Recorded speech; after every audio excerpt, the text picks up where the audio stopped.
Hey everyone, I am here in England and I'm eating at the Fat Duck today.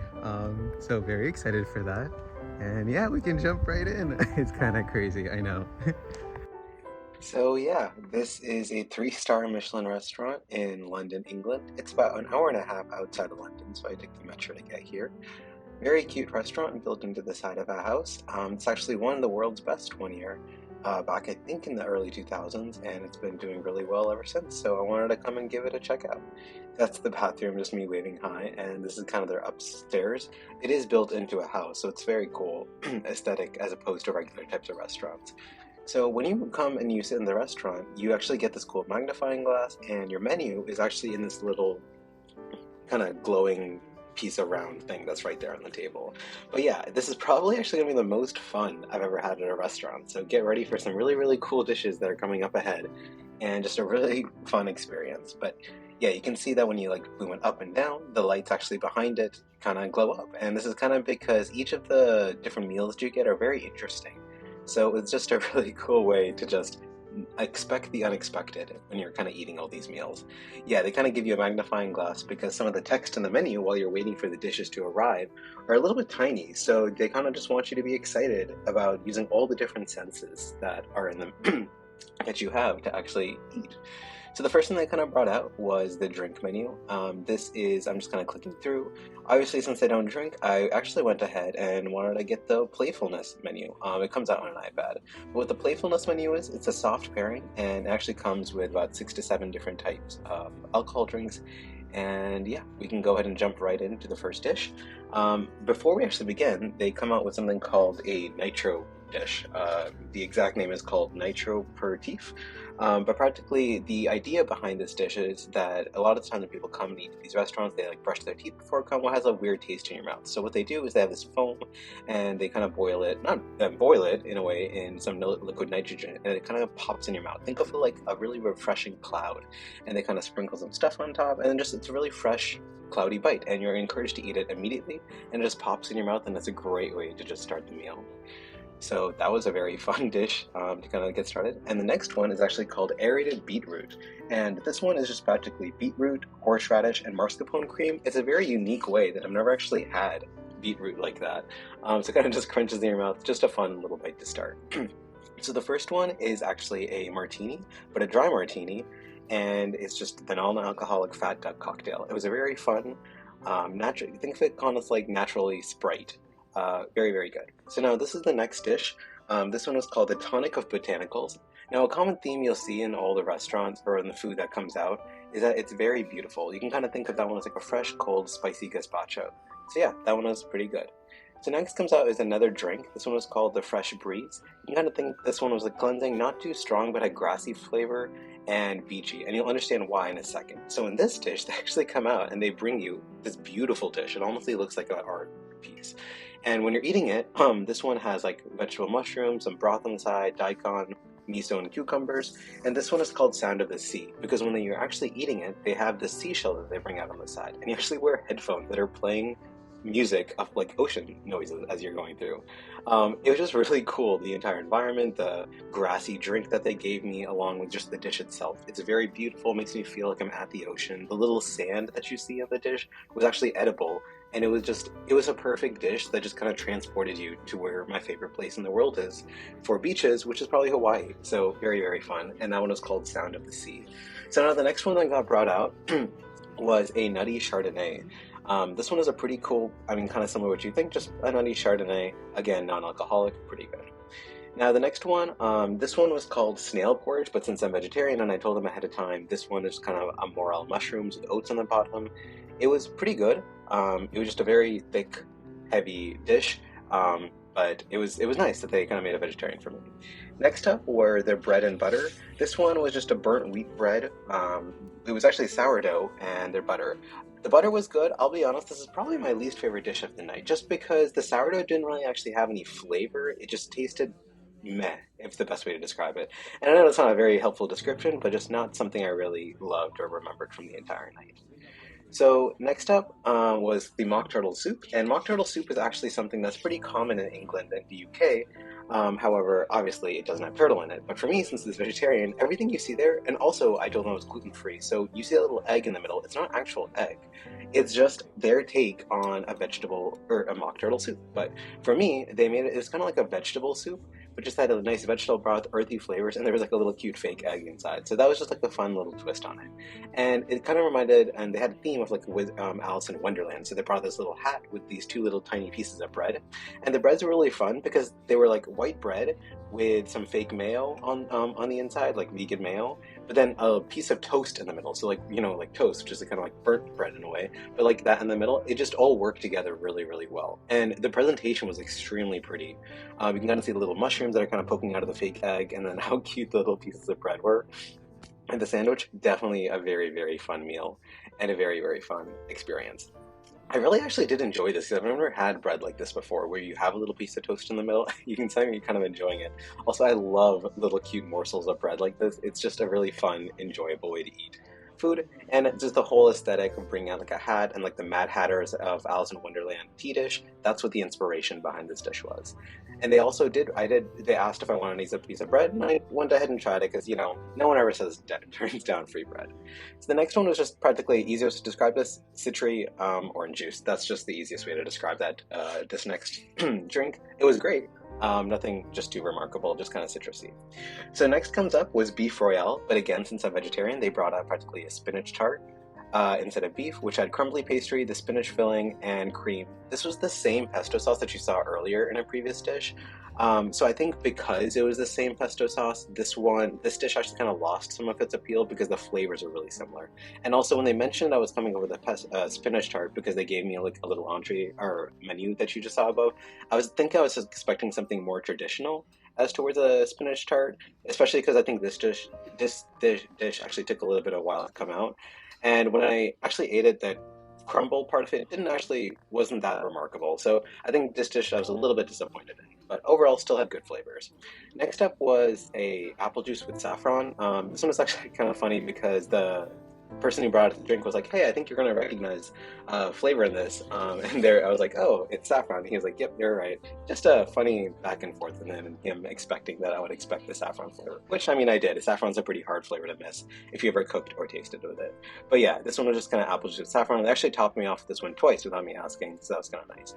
Now, next comes up was they brought out a second drink menu, and this one just kind of has some afternoon drinks, so some hot chocolate, some tea, and you're going to see those in a second.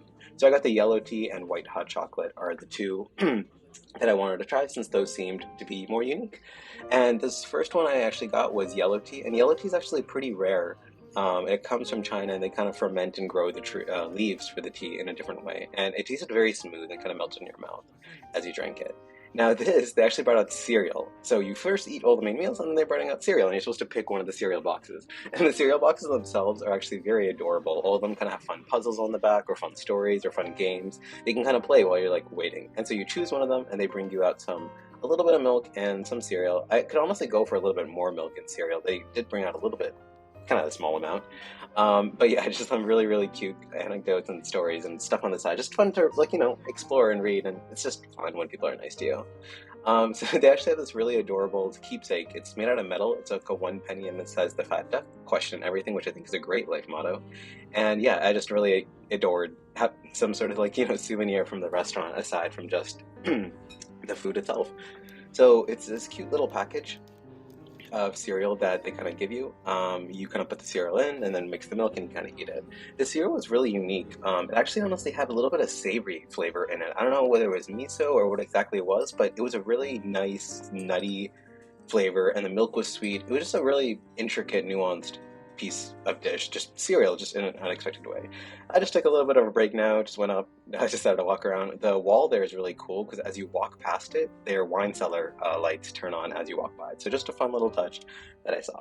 Now next came up was probably my most favorite and interesting dish of the night. So I told them ahead of time that I was vegetarian and I don't eat egg. So then they brought out this dish and they said they're making scrambled eggs, which made me a little bit nervous just because I told them I wasn't. But what's really cool about this is they actually cracked an egg. You can see them cracking an egg in the pot. They full on crack the egg. And then what they actually do in the pot is they actually start pouring in some liquid nitrogen. and they started whipping it like scrambled eggs. And they're saying they're going to give me that over some toast. And then I was like, okay, I don't eat eggs, but sure, let's see what happens.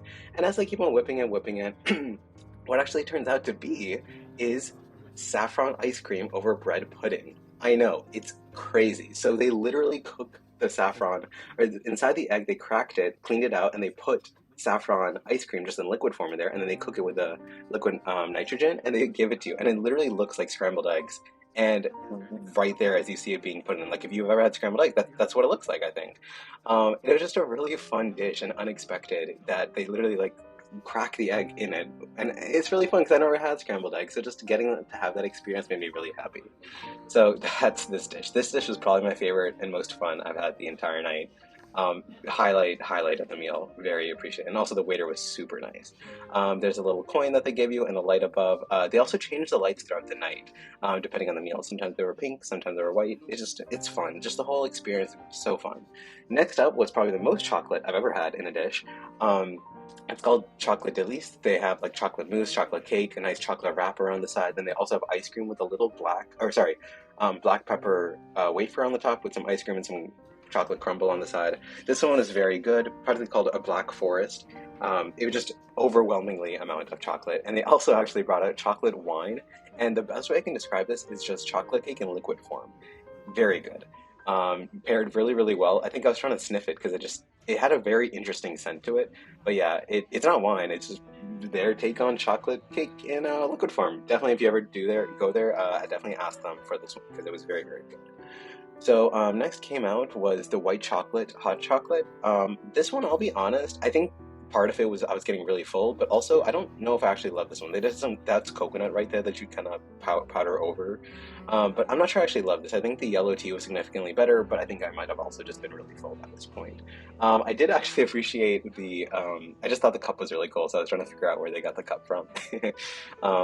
Because I just thought the cups, I really like utensils when I go check out these fancy restaurants, or just not even fancy, just restaurants in general. There you can see me trying to just show you what the inside of the chocolate dessert looked like. You can kind of see the different layers of the mousse and the cake. Very, very, just imagine the most amount of chocolate you've ever had, just very nicely put together. I was trying to get some of the crumbs on it and the ice cream. I really did enjoy this dish. Chocolates always, and desserts are always the highlight. Or a good way I like to judge a restaurant, and this one was no exception. And I think they did a great job. You can just see me pouring some of the white hot chocolate, and I think I opted for the white hot chocolate just because that's not a very common hot chocolate. Mostly it's just regular milk or dark chocolate, so I think I just wanted to try it. And maybe I just don't think I'm a huge fan of white chocolate, hot chocolate in general. So now they changed the mood lighting to pink. This one was very fun because you're going to see something very exciting in a second. You can see me enjoying some of the yellow tea. This tea was very, very good. It's, I think, probably the best tea. And honestly, I'm actually not a huge fan of tea in general, but this one I did enjoy. And not just because, oh, it's fancy yellow tea from China. I think the flavors and the way it actually like coated my throat as I like swallowed it, very, very good. So now they kind of brought out another fake coin. This one was just a lot lighter than the first one I got. And they said, hold on to it because you're going to need it. And I can promise you have no idea why, and probably the coolest thing you're about to see. So, when you're a kid, you love going to a sweet shop, and Heston Blumenthal, the owner of the restaurant, also likes a sweet shop. So, they made this cute little contraption. Now, what it is, it's actually a version and a contraption of their shop they actually made somewhere else. And they made a little cute dollhouse version of it. Now, what they do is they actually opens up in the middle, and it has a bunch of different compartments in it. And in each of the compartments is a little surprise. But on top of the compartments, you can see on the left is his bedroom, and on the right is his chemist area where he likes to create new inventions and new ideas. So it's really exciting. And what's fun about it is he sleeps right there, and he wants his little sweet shop to the right. But here's the exciting part. When he takes the little coin, he puts it into the side, and below is a whole mechanism. And when you take that coin that he gave me, and you actually put it in, the machine starts up. And when it starts up, what happens is all the different containers start to, move around, and you randomly get selected one. So I got selected one, and there's chocolates. And some of those chocolates, including the wrappers, are actually edible that you'll see in a second. And it's just so fun. It's like I'm going to the sweet shop and being able to pick one that I want. I just thought this idea and this environment and just having this experience of being able to be a child again, especially when you kind of grow old and stuff like that, it's just fun. It's just like a way to just turn your mind off and just have fun. And I think I really did appreciate that. it's just a great experience. So these are all the different types of chocolate. This little container that you see, or just note right there, if you actually scratch it, you know those like scratchy stickers that you ever got when you were a kid, maybe in elementary school, that's like, smell me. It smelled like what you thought a sweet shop would be, that comforting sweet smell. So that was really, really fun. And then they gave a little goodie bag, which you can kind of take some of the chocolates home if you want. If you can't eat it, I decided to eat all of them because you know what? Why not? So yeah, let's go ahead and go through them. That, what you see right there, is a very, what do you think it is? It's a card, right? But no, it's actually a little tart. It's like a sweet tart. It's that thin, and I think that they claim that's the thinnest strawberry tart in the world, and it was great. You can kind of see me break it in half. I was trying to show you how thin it was. Very, very good tart. It didn't feel overwhelming or sweet at all. It was honestly perfect. This one is tobacco chocolate. It's just chocolate infused with tobacco, and it was really good.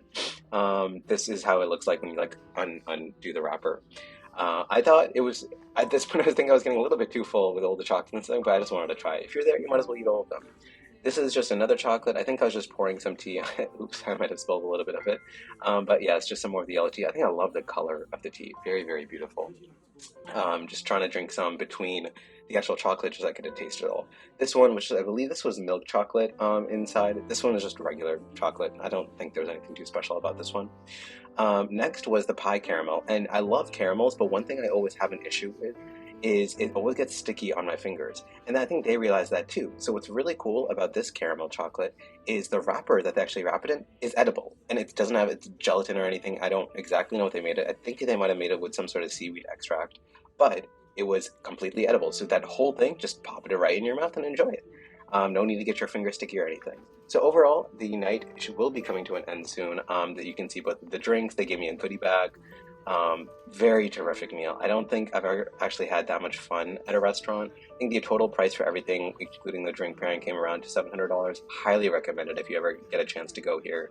Honestly, I think, yeah, probably the most fun I've ever had at a restaurant. They take care of you so, so well. So kind people. The waiters were super nice. Turns out some of the waiters actually knew some of the people who took care of me at 11 Madison Park because they worked there as well, if you have seen that video earlier on my channel. But yeah, had a wonderful time. If you guys ever get a chance to go here in London, it's about an hour and a half outside of London. Please give it a shot. Super nice hospitality, great food, and honestly, the most fun I've ever had at a restaurant. I hope you guys enjoyed. I'd love to hear your thoughts and your comments. But yeah, thank you so much for watching, and I hope you guys have a great day. Bye-bye.